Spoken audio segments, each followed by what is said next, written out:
नमस्कार। आज हम संथाल जनजाति के बारे में अध्ययन करेंगे, उनकी विशेषताओं के बारे में, उनकी आर्थिक क्रिया, उनके पहनावे, उनकी सामाजिक व्यवस्था किस प्रकार की है, रीति रिवाजों के बारे में डिटेल से अध्ययन करेंगे। पहले बात करते हैं इनके निवास प्रदेश के बारे में। यह गोंड जनजाति के बाद भारत की सबसे बड़ी दूसरी आदिम जनजाति है। यानी भारत की सबसे बड़ी जनजाति तो है गोंड जनजाति, और दूसरी जनजाति जो है दूसरे नंबर पे जो है वो है संथाल जनजाति। इसकी जनसंख्या लगभग 50 लाख से भी ज़्यादा है। यह जनजाति बिहार एवं झारखंड के संथाल परगना, रांची तथा हजारीबाग जिलों में तथा इसके अलावा उत्तरी बंगाल तथा उड़ीसा के कटक के समीपवर्ती लोग जो भाग है वहाँ पे भी ये लोग निवास करते हैं। अगला, प्राकृतिक दशाएं, यानी जिस क्षेत्र में ये रहते हैं वहाँ पे किस प्रकार की प्राकृतिक दशाएं पाई जाती है। इस प्रदेश की जो जलवायु जो है वो उष्णकटिबंधीय मानसूनी जलवायु है। यहाँ सघन वनस्पति पाई जाती है। ग्रीष्म ऋतु में दिन का तापमान 40 से 45 डिग्री के मध्य रहता है। वर्षा काल में वर्षा जो 160 से 180 सेमी तक हो जाती है। ये लोग पहाड़ी तथा वन क्षेत्रों में रहना पसंद करते हैं।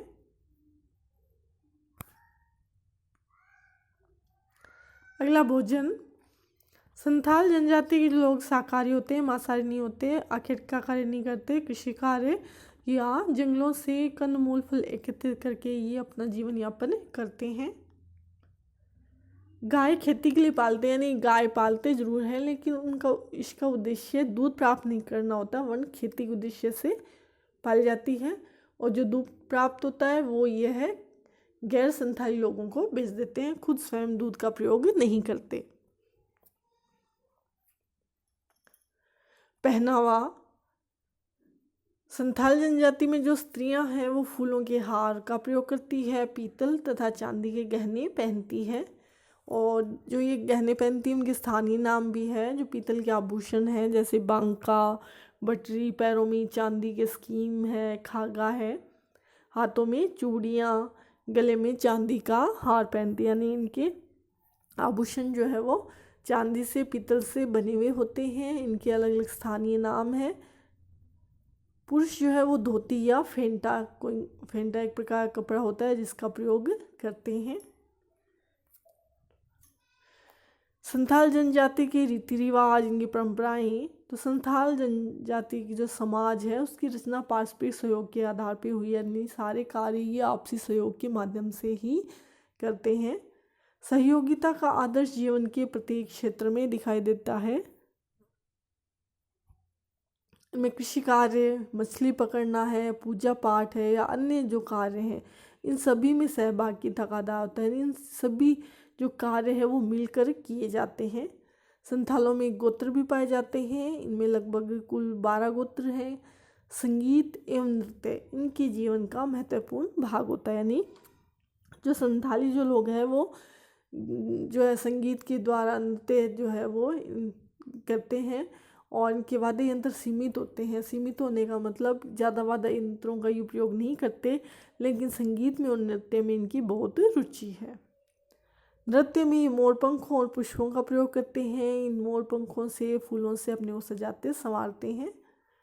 इनका जो वर्ष है वो आषाढ़ महीने से प्रारंभ होता है। इनके जो त्यौहार हैं उनके भी स्थानीय नाम हैं, जैसे एरोख, हारिसाट, जापाड़, सोहराय, साकरात, ये सभी इनके त्यौहार हैं।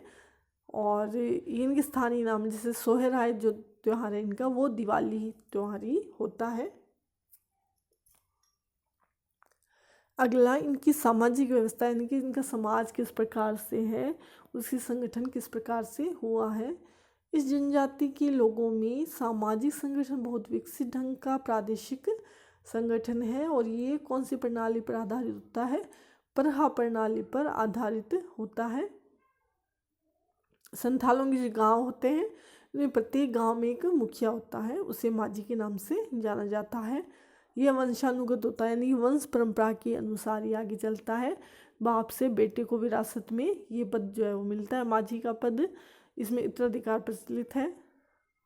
इनकी पंचायत की 5 प्रमुख स्तंभ होते हैं। माझी जो कि गांव का मुखिया होता है, पारानिक, जोग माझी, जोग पारानिक तथा गोडेत। इन्हीं पांचों को लेकर संथालों में पंचायत को साधारण मोडेहोड कहा जाता है। तो संथालों की जो पंचायत है उसको किस नाम से जाना जाता है? मोडेहोड के नाम से जाना जाता है। संथाली जो लोग हैं वो पुनर्जन्म में विश्वास करते हैं, यानी वापस रिबॉर्न जो होता है, वापस जन्म लेने में विश्वास करते हैं।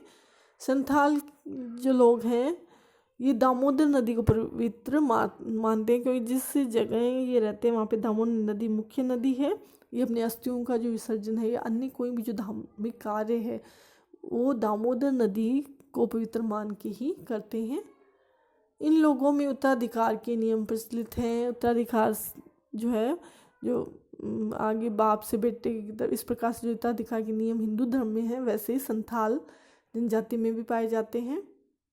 ये लोग अंधविश्वासी होते हैं, अंधविश्वासों में ये पर्याप्त आस्था रखते हैं, बहुत सारे देवी देवताओं को मानते हैं, भूत प्रेतों में ये विश्वास करते हैं, जादू टोनों में विश्वास करते हैं। महाराज ठाकुर या चंदो बाबा जो हैं वो उनको ये मानते हैं कि इन्होंने ही सृष्टि की रचना की है, सृष्टिकर्ता मानते हैं। इनकी जो धार्मिक रीति रिवाज हैं, प्रथाएं हैं, वो जो हिंदू रीति रिवाज प्रथाओं से समानता रखता है, हिंदू नियमों से समानता रखती है। संथालों में शिकार परिषदों का निर्माण किया जाता है जिनको सेंद्रावेशी कहा जाता है, और इन शिकार परिषदों का जो मुखिया होता है उसे दिहरी कहते हैं। संथालों में विवाह के लिए बापला शब्द का प्रयोग किया जाता है, यानी कि ये विवाह शब्द का प्रयोग नहीं करते, वरन उसकी जगह की शब्द का प्रयोग करते हैं बापला। तो ये क्वेश्चन जो है वो जीके दृष्टि से इम्पोर्टेंट है, तो आप ध्यान रखेंगे कि संथाल जनजाति जो है उनमें विवाह के लिए कौन से शब्द का प्रयोग किया जाता है? बापला शब्द का। अपने ही वंश में विवाह है इन लोगों में निषेध है। ये लोग एक ही वंश में विवाह नहीं करते, बहिर्विवाही होते हैं, दूसरे वंश में विवाह करते हैं, और इनमें विवाह जो रैबर विधि के द्वारा तय किया जाता है। आर्थिक क्रिया, कोई भी जो जनजाति है अपना जीवन किस प्रकार से कर रही या जीवन यापन किस प्रकार से चलाती है, किस प्रकार से वो जीवन निर्वाह करती है, उसके लिए आर्थिक क्रिया महत्वपूर्ण होती है। तो संथाली लोग जो हैं वो अधिकतर कृषि कार्य करते हैं। इनकी प्रमुख आर्थिक क्रिया कौन सी है? कृषि कार्य। कृषि कार्य में ये भिन्न भिन्न फसल बोने के लिए अलग अलग तरीके काम में लेते हैं, जैसे ज्वार, बाजरा जैसे जो मोटे अनाज है उनको ये बिखेर के बोते हैं। चावल को क्यारियों में बोया जाता है। तो अलग अलग फसलों को अलग अलग तरीक़ों से बोया जाता है। जब खेती की कमी होती है या खेती नहीं हो रही होती तो ऐसी स्थिति में ये लोग आखेट भी करते हैं। इसके अलावा वन उपजों का संग्रहण भी करते हैं, जंगल से कंदमूल फल एकत्रित करके अपना जीवन निर्वाह करते हैं। आजकल संथाल जो है पशुपालन भी करने लगे, यानी पशुओं को भी पालने लग गए हैं। जिस स्थान पर खनिज पदार्थ मिलते हैं वहाँ ये लोग औद्योगिक कार्यों में संलग्न हो गए हैं।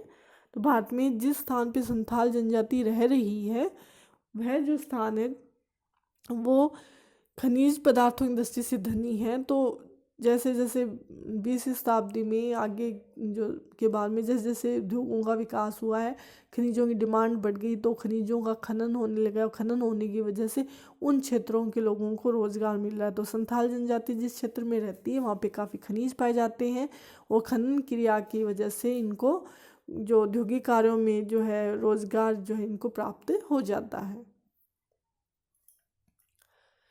सामाजिक जीवन में बदलाव कि इनकी जो जीवन शैली है वो किस प्रकार परिवर्तित हो रही है। औद्योगिक क्षेत्रों में संथालों के प्रवास के फलस्वरूप इनके जीवन में परिवर्तन आ रहा है। जैसे हमने बात की, औद्योगिक क्रांति के बाद में उद्योगों का विकास हुआ। उद्योग जो है वो अधिकतर खनिज आधारित होते हैं, उनमें खनिजों की आवश्यकता होती है। तो जिस स्थान पर खनिज पाए जाते हैं वहाँ पर लोगों को रोज़गार मिल जाता है, वो औद्योगिक क्षेत्र से विकसित हो जाता है। तो भारत का जो बिहार का और जो झारखंड का जो एरिया है वो इतना अधिक विकसित नहीं है, डेवलप्ड नहीं है, लेकिन वहाँ पे खनिज संसाधन प्रचुर मात्रा में है, और बढ़ते हुए औद्योगिक विकास ने इन खनिजों की डिमांड मांग को बढ़ाया। उस मांग की वजह से वहाँ पे खनन कार्य है, औद्योगिक कार्य है, वो तेज़ गति से बढ़ा है, और इन सभी में मज़दूरों की आवश्यकता होती है।